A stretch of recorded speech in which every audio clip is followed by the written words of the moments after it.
Recording in progress. Oh, are we doing all from the beginning? In the Pop Culture Cupid podcast, we talk about how pop culture influences our expectations in relationships. I'm Alison, love coach, here to help you single people find your way back to love. Healthy communication. I'm Michelle. I help singles embrace themselves and their singleness, as well as develop a healthy self-relationship. We bring some juicy stories from our own love lives and dating, and it gets pretty interesting. Be focused, we're gonna be to the point, and no digressing. Self-awareness. Follow, share, subscribe, enjoy. And like and comment. If it's shockingly bad, we just re-record another one. Yeah. No, I think there's some good stuff that you can just nitpick. Yeah. So I think But it's just, a throwaway comment can easily be transformed into something that it's not. Just as, again, I'm reflecting on like personal experiences where I had an ex-boyfriend go through my phone once, and he found, like, when this ex-boyfriend, when we got together, he was very jealous of this other guy, who I don't even remember this other guy's name now. Funny.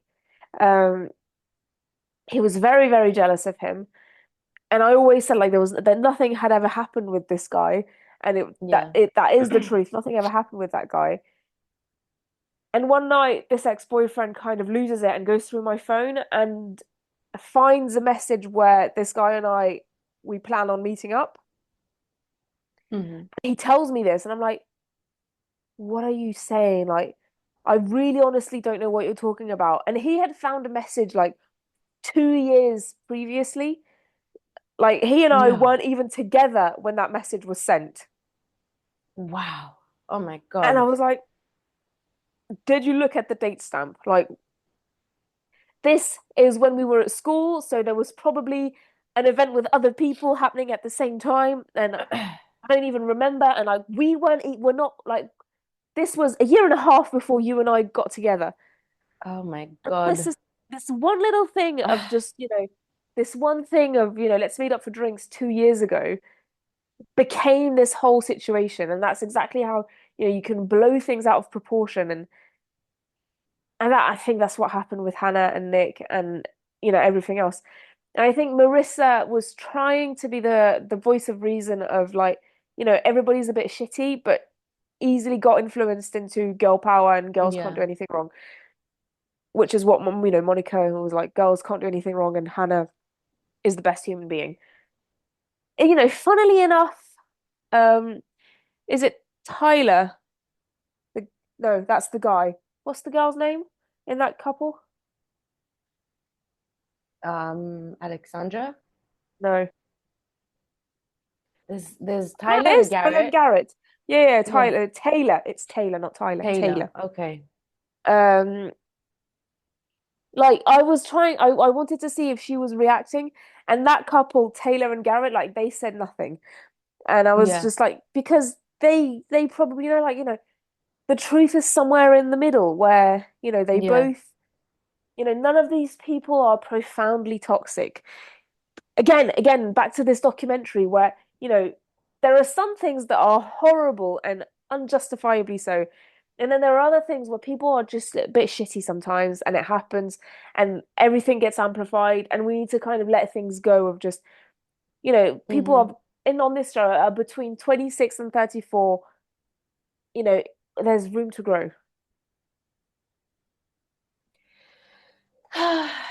Yeah.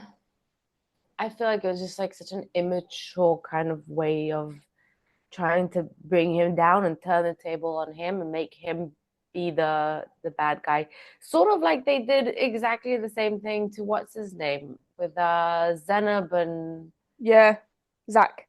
Like I compared it to Zenab last time as well. It was the same kind of thing. Also in the reunion, she tried to turn everything on him. Yeah.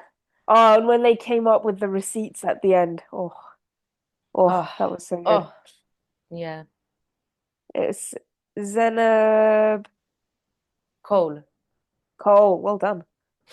Yeah, I don't know how that came into my mind just now, but Yeah, yeah. very. Anyway, Yeah, anyway, so I think it's just, but I think that's the thing with Love is Blind. You know, you want, we sign the fictitious contract of just like we agree that some things are going to be dramatized and other things are realistic because, now, we're talking about Hannah, we're talking about Monica and Steven, we're talking about Ramses and Marissa, we're not going to talk about Taylor and Garrett, and we're not going to talk about what's the other couple's name that we don't even remember. You know, they that's a worked good through their question. shit. They're Yeah, fine, and they're less because they're TV. mature. They have a mature, healthy relationship. Yeah. And it's sadly it gives it's less entertaining to watch, which is a horrible thing to say and admit. It's just, Yeah. you know, I personally the weddings episode, I watched the beginning because, I was thinking I'm gonna watch it. And they just made it three parts. One part Marissa, one part the couple's name I don't remember, and then one part Taylor and Garrett. And I just kind of skipped through it to see if they actually said yes.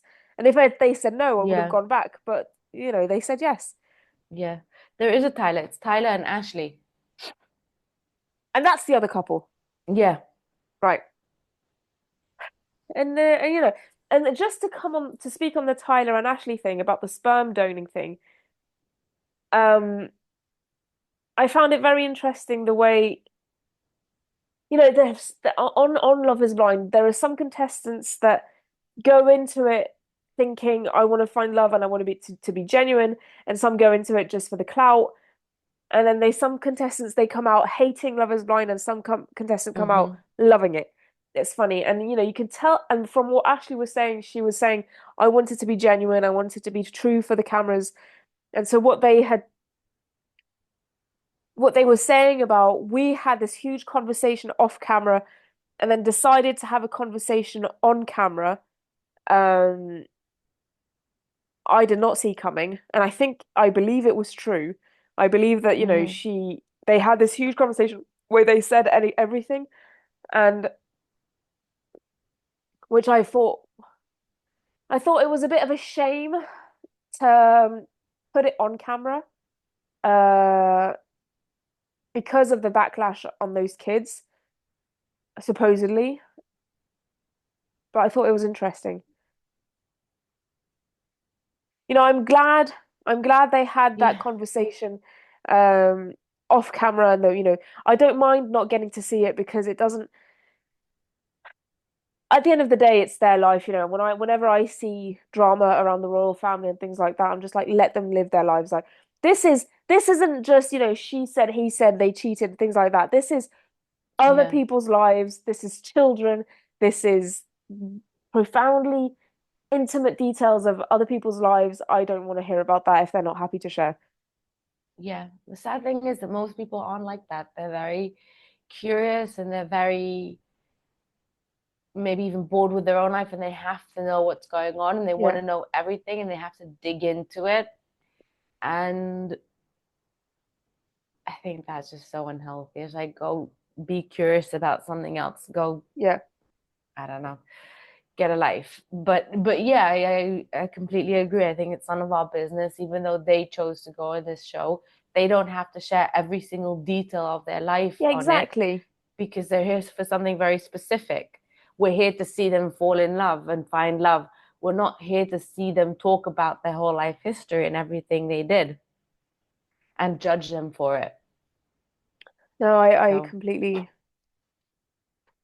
the past is in the past, and I think, as long as yeah. there's no pattern, I think you're allowed a big mistake, or a big secret or a blunder or things like that every so often. Like, it's not once in a lifetime. It's not, it's complicated to determine, but you're allowed to make these big mistakes as Mm-hmm. long as you grow from them and as long as you don't repeat the same mistake. Yeah.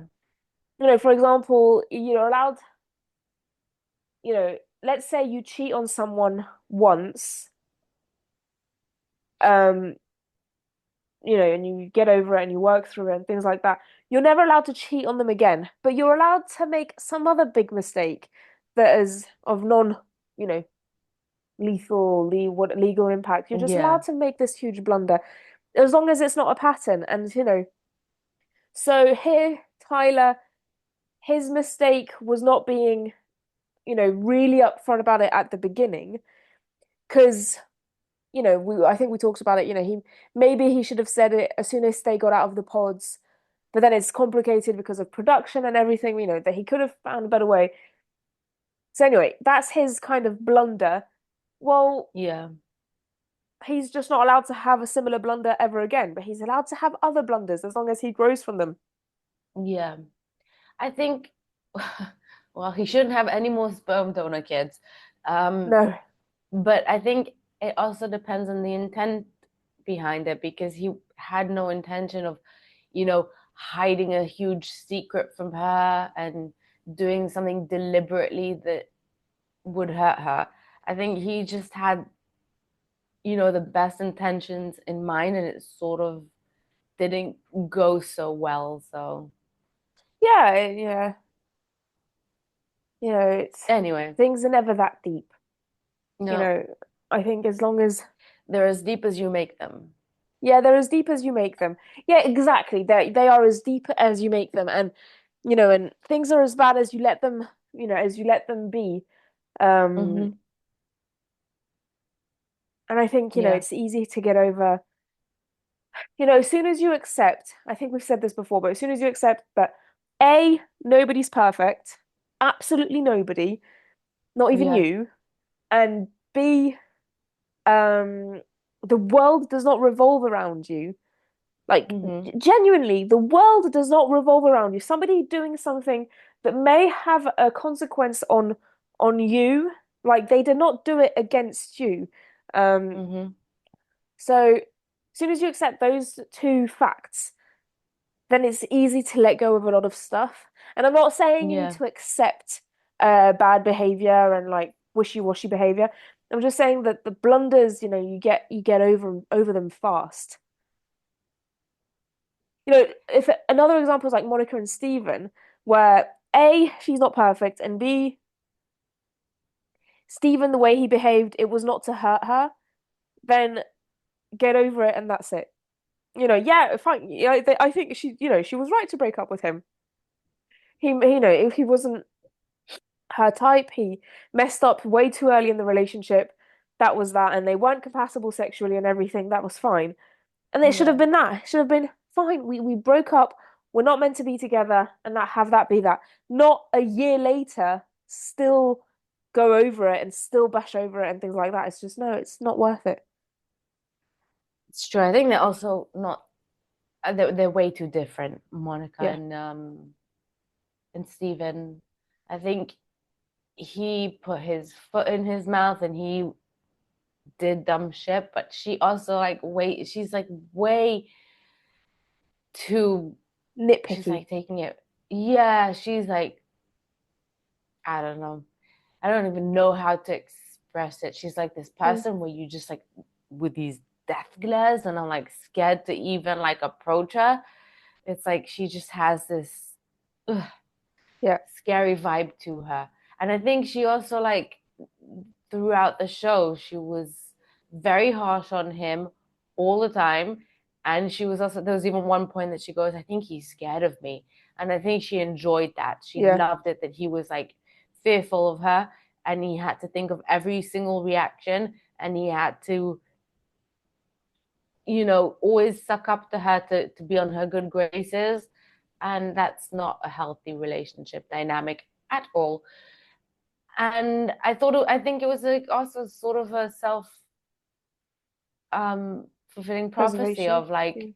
Oh, right. she was kind of constantly pushing him away, constantly making him feel bad, and he was like sort of I guess trying to find that validation elsewhere because he was constantly giving her Yeah, validation. He was constantly sucking up to her and being nice to her and showing her love, and she was and even with all that, she still had a lot of criticism towards him, and she was constantly trying to get him to like Fit say in the his most, mold. Yeah. like, yeah, you have to give me flowers and you have to do this and do that. But then she's giving him, I don't know, maybe I missed it, but like I couldn't see anything that she gave him in return. And she was just being harsh on him all the time. And so, what was my point? They weren't meant to be together. She was harsh. Yeah, I think it's just way too, no, Yeah. Yep. it just But didn't. Oh, so from the self-fulfilling prophecy part, like it was kind of you, he just was desperate for that attention that he wasn't getting from her. Not that it is a good excuse, not that it's a reason to cheat or to talk with other women online, but it was, the whole thing over there. And he was right. He couldn't say anything that would clear his name because no one wanted to hear it. Everyone just wanted to see him as the see the bad message. guy. Yeah. Yeah. And And if you what was compare that? them to Taylor and Garrett, where they had comparable situations, not the same, but comparable where, Yeah. one was messaging a girl and the other kind of came across it. One was a complete huge blowout reaction of just like, I'm Yeah. going to attack you. Whereas the other was just like, we need to talk about it. And eventually Taylor's softness kind of allowed for the situation to open up, accidentally or not, whatever. But the fact that Taylor was so soft and vulnerable with it and just like non-aggressive gave Yeah. Garrett the room to kind of really address the situation further down the line and talk about it off camera and things like that. Whereas Monica was so aggressive and so gung-ho that it's just, you're gonna protect yourself by attacking back, however clumsy that is. It's just human nature. Like, the best defense is a good offense of just, Yeah. you fight fire with fire, however unjustifiable that is. Yeah, I think also Garrett and Taylor have like a much healthier relationship. They're both more mature and they both addressed the whole situation with a bit more maturity because they have such a stable Yeah, relationship and because they communicated so well. Because he didn't have this whole conversation and kink sharing with this woman that he was talking with online. I don't know what happened. I think he said he responded once or whatever. But it on his side, it didn't turn into the whole thing it did with Stephen. And then on her side, she didn't react the way Monica did because they have better communication. yeah, And the I whole agree. situation was well It's um a self-fulfilling prophecy. yeah, It's just, it is. it's not it's not Monica being harsh with Stephen and so him lying about it. That's that's the whole situation. It's the throughout their relationship, Monica was nitpicking and throwing stones and being harsh and critical and and things like that. And then justifying like, look, I was I was happy to pay for you when you were out of work and things like that. It's the Yeah, whole thing that leads up to something like that. Somebody doesn't cheat because, one he feels unloved or she feels unloved for a week. It's, somebody cheats because of weeks and weeks of just feeling yeah, lonely, feeling unwanted, things like that. It's never a good, it's crossing the line and it's never, never excusable, but it's justifiable, or I don't know how to say it, but it rarely happens out of the blue. Sometimes it does, but rarely it doesn't just happen out of the blue. It's just bad behavior is the result of a long time coming. yeah. Yeah, and I think those two just weren't right for each other and they brought out the Yeah. worst in one another. So, Yeah. Sorry. I keep sneezing. Oh, look at the light, That's if what I'm there is a trying to light. do. Last time this happened, it was the exact same grey sky of no sun. Yeah, Anyway, but don't you have like a light bulb to look at? yeah, but it's this kind of faded light bulb, Oh, of yeah, ambiance lighting. yeah, well, Um, anyway, they announced new season of Love is Blind in yeah. February. So yay. We've got loads of Yay. episodes coming up. Uh, up until then, by the time we start recording about Love is Blind again, I will be a mother. Oh, that's so strange to think about. That is so crazy. It is crazy. Well, It is. maybe your baby could be our next guest on the podcast. He can be. Maybe he can be. I I mean, don't he know already how. is. He He's already like is right kind of there. here. He's Yeah. active. I was thinking about raising a boy yesterday, or I mean, every day since I've, learnt that he was a boy. But I'm kind of like, yesterday, I was really deep thinking about it. I was just like, I want him to be this strong, dependable person, but I also want Mm-hmm. him to be in touch with his feelings. Like, I never want to. I know I will never say big boys don't cry. Um, Yeah. and I will lose my mind if I hear anybody say big boys don't cry, as Yeah. opposed to girls are allowed to cry. I was just like, Yeah. and I just I want to be, I want to have I want my son to, yeah, to be strong, and because I think it's gonna be tough for the next generation of men. I It think, is. from, if you all the toxic masculinity, blah, the stuff. And then what we were saying today about some men being, have being overcorrecting too much, and then things like that, I think it's going to be tough to navigate for future generations of men. And I was like, I need I want my little boy to become a good man, and it's Well, tough. in Yiddish we say mensch. We want him to be a mensch, And which is like okay, basically like a Yiddish way of saying a gentleman, but like a good person who cares about other people, who treats women right, and who's dependable and yeah, and still in touch with his emotions. yeah, exactly. I mean, it's just, being a good human being. I think it's going to be tough for the next generation of men. So yeah, so I was just really thinking about that yesterday, and just, I Yeah, definitely don't want him to be a Ramses, but he's got good examples with, yeah. he's got good uncles, a good solid father, good grandparents. I So we'll see. just saw a video yesterday. What was I can't remember the name of the guy who was talking, but he said there's this one moment in his life that he just can't forget where he was like a young boy and they were going to McDonald's and he held the door open for this woman. And for the next 2 weeks, his mother kept praising him about it.